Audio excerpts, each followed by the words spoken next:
Well, hello, music teacher friends.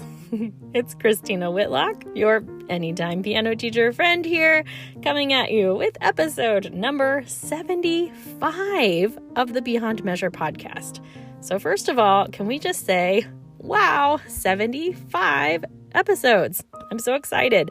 And of course, I would have no reason to be doing this if people like you didn't actually listen to this thing. So thanks so much for supporting and sharing the podcast with all of your friends. It means so much to me to know that you actually find value in what I'm putting out there. So episode 75, here we go.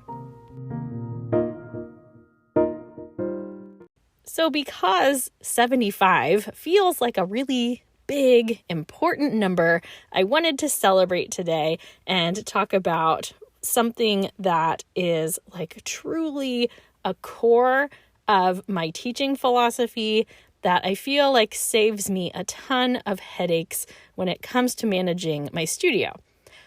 However, I'm changing course on that, and that's going to be next week's episode, number 76. So, how's that for a teaser? Today, like literally as we speak, I had just wrapped up my spring studio recital like a matter of hours ago. And I'm just feeling convinced that I just need to share some reflections with you on that event. I kind of wanted to just capture some thoughts like in real time as they played out through my head. And I guess if you're actually listening to this, that means I did go ahead and publish this episode instead of the other one. So here's hoping you're up for some recital reflections today. All right, here we go. First of all, can I just say, you guys, I love studio recital time. I mean, I just love it. I know that I talk to a lot of teachers who just get so bogged down in the work of the recital and the stress of it and the chaos of scheduling and parents who don't seem to prioritize it. And, the list goes on. And I know they can be an exhausting thing, but I just love them. To me, recitals are just such a clear, snapshot in time of the progress that our students have made over the last year. And I don't know about you, but I love celebrating progress. I suspect you're the same way because that's kind of fundamental to the teacher heart, right? We love to see progress. I also like when other people get to see progress. Does that make any sense? I don't know. But I love to watch the reactions of my studio families when they notice a particular student has come a remarkable way within the year. And I'll be honest here, I would be lying if I didn't tell you that I loved all of the love that comes my way from all of my studio families at recital time. For me, I feel like, for better or for worse, those words of affirmation, those compliments, those showings and postings on social media and all of the great things that are said about me and the tags that I'm included in online, those really fill my cup. And I wish I could tell you that I was a secure enough person that I didn't need that kind of feedback to do my job well, but hey, it is what it is. Positive feedback, all those gifts, the flowers, the shout outs online, all of that stuff, it just does add fuel to my fire to keep wanting to be amazing and keep throwing great recitals for my students. So let's just talk for a minute about what makes a really great student recital. You may or may not know that I have 2 episodes from last spring, where I talked about my approach to recitals pretty specifically. So those are episodes number 26 and 27. They are both titled Cheers to Recital Success, Part 1 and Part 2. And I would fully recommend you going back and checking those out. But I have further thoughts for you today. And also, I would be remiss if I didn't throw a great shout out to Amy over at the Piano Pantry podcast. She had an episode last week. It's episode number 16 of her podcast, and it was all about recital planning made easy. And you guys, if you know Amy's content at all, you know she's really great at kind of whittling things down into really clear, easy to follow strategies. So that's a nice, quick podcast recording. Definitely go listen to her. And one of the things she really plays up is the idea that if we spend just a little bit of extra time 1 year making some lists and some timelines and some notes just regarding what is working and what is not about our recital planning, well, anyway, that can save us so much headache in the long run. And so I'm fully on board with Amy's plans. I definitely adopted a few things from her now in hindsight for next year, and I'm super excited about that. So you have some great episodes to go listen to. Episodes number 26 and 27 of this podcast, as well as episode 16 of the Piano Pantry podcast. So go do that. That's your homework for the week if you still have your recitals coming up this year. And really, here's what I want you to know about throwing a great recital. From time to time on this podcast, I like to throw out this little saying and remind you that it's not about you. And that is the secret sauce to a great student recital.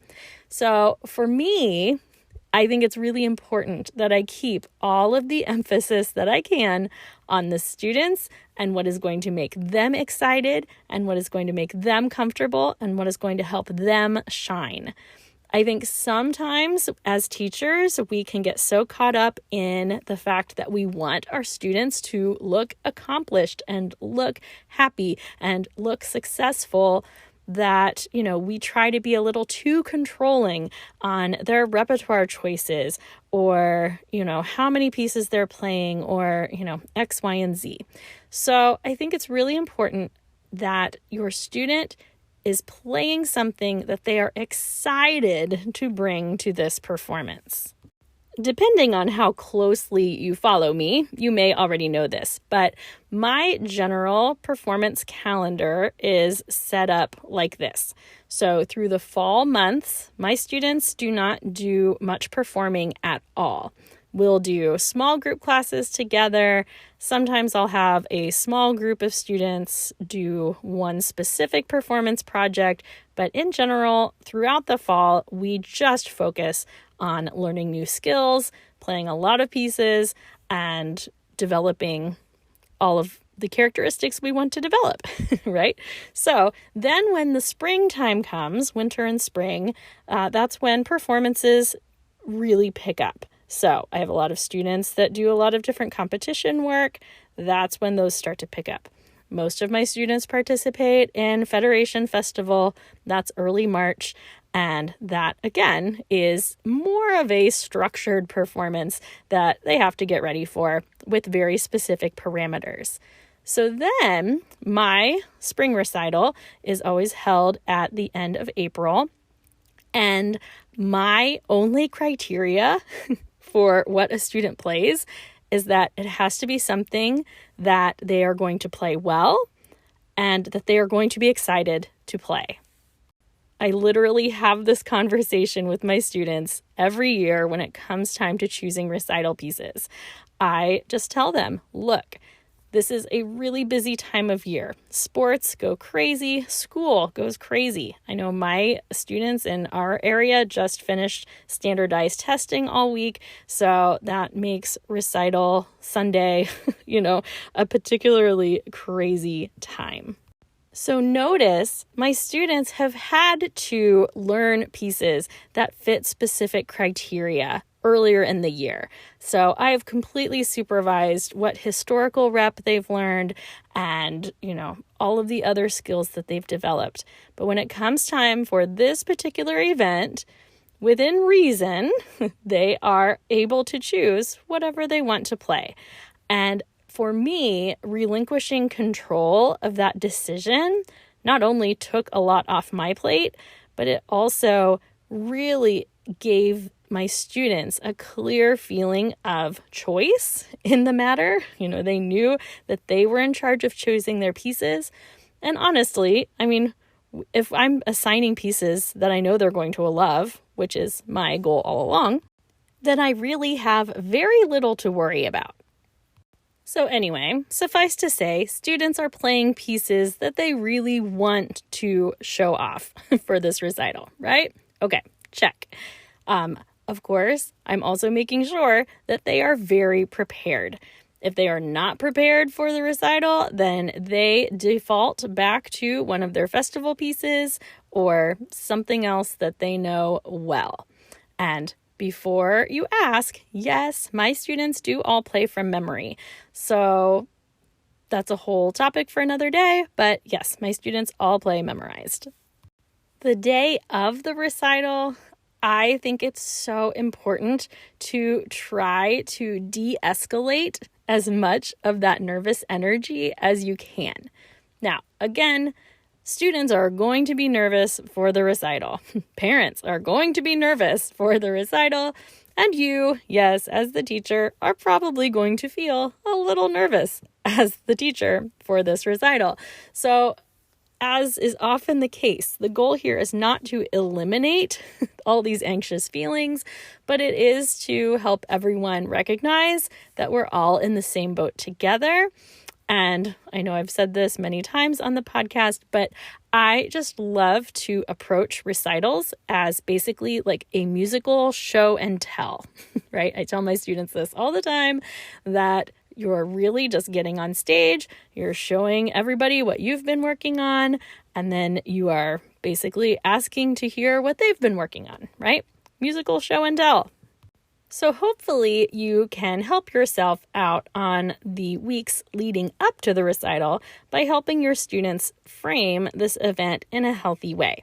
But again, even still, nervousness is going to abound on that day. So for me, I feel like it always really sets in because a lot of families like to arrive early for the recital. And even if there are small children running around or kids are visiting with their friends and there's a little bit of chit chat, I always feel like, when parents start rolling in like 30 minutes to the beginning of a recital, I feel like there is tension in that room that you can cut with a knife, right? So I've started trying to figure out what I can do to fill in that time and to just kind of help people settle in and feel a little more comfortable. So my original plan this year was to run basically a sing-along of Encanto songs, since I don't know about you, but most of my studio is obsessed with the songs from Encanto. Well, I decided I didn't feel like getting all of that music put together for myself, so I went back to a tried and true strategy that I continue to love, having just done it a few hours ago. I can tell you that I still enjoy this. So I offer basically like a pre-show warm-up is what I call it. And I just have my students meander up on stage on a completely voluntary basis, by the way. Not everyone participates, and that is totally fine. No pressure allowed. But anyway, I have students come up and they take turns improvising for the audience. So this year, I offered my students the choice of whether or not they wanted to play on all black keys or on all white keys. And that, of course, is something that my very beginner students can handle. And it's something that even my older students, my more advanced players, still enjoy coming up with ideas for. So I have very basic chord progressions that I play while they improvise. right? My go-to for black key improv is a 1 minor 6 4 5 progression in the key of G flat major. So that's G flat major, E flat minor, C flat major, and D flat major. And as I play those chords, my students just play any combination of black keys that they would like. For white key improv, it's even more simple. I alternate between A minor and F major chords and a variety of accompaniment patterns, and we have a really good time. So it's usually a challenge to find the person who wants to go very first, but usually once 1 or 2 students get up there to try, then I have a line of students who want to come up and give it a go. So I feel like this just cuts that musical tension because we're not all just sitting there in nervous energy. There is music happening. Music is good for the soul, right? We all know it better than anyone. And I just feel like it gives students a chance to do something with that nervous energy they have.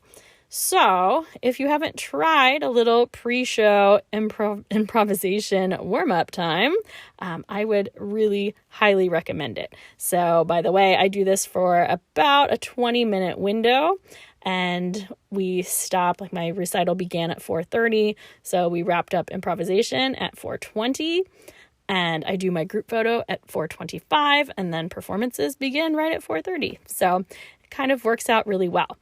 However, I will say, of course, here's my downfall of this year, is that you have to have all of your ducks in a row so that you have the time to start this improvisation warm-up time. And you don't have to be running around the venue trying to get other things in place, right?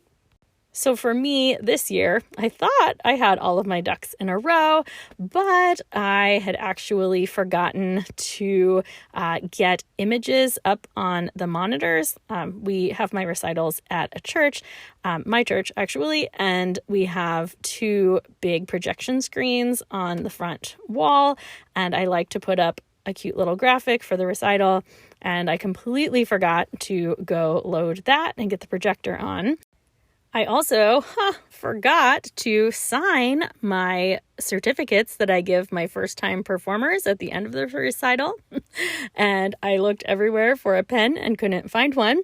So as I gave all of my certificates at the end of the recital, I had to whisper to each student that I would sign them in their lesson this week. So there was that.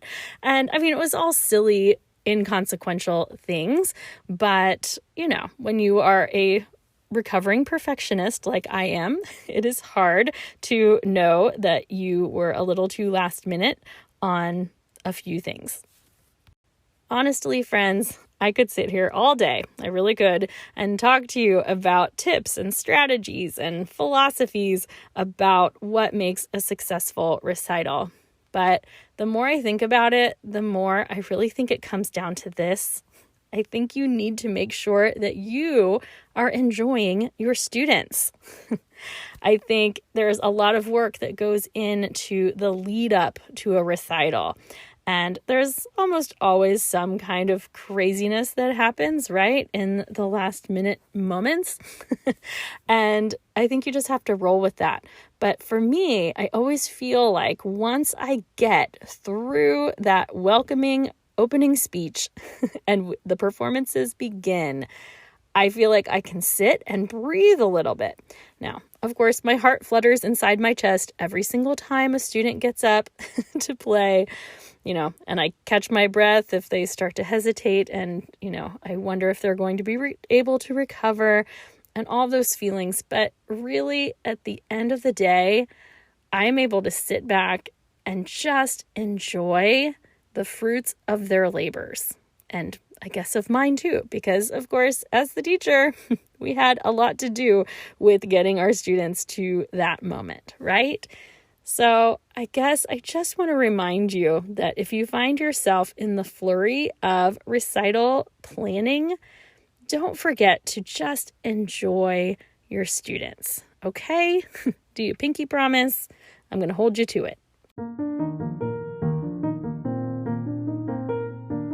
So with that in mind, I would love to extend the invitation for you to raise whatever glass you happen to be drinking at the moment and allow me to offer a toast to us and to this wild time of year.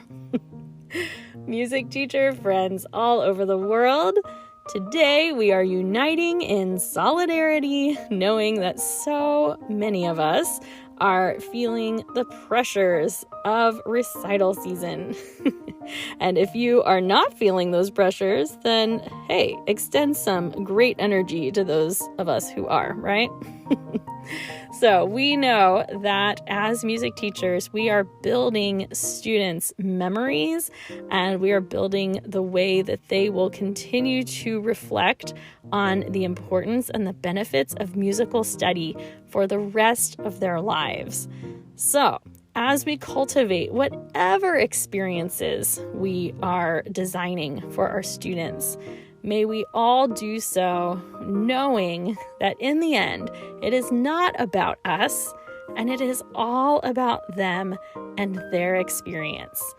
And I've got to tell you, if you can approach your events that way, I think the positive energy that's going to be returned to you and the benefits that you are going to see from that event will just be multiplied beyond your wildest dreams.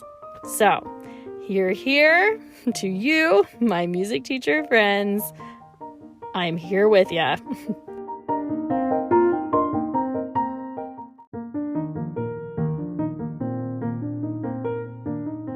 Well, thank you, my friends, for listening to episode number 75 of the Beyond Measure podcast. I hope you enjoyed this little impromptu, very much unscripted episode.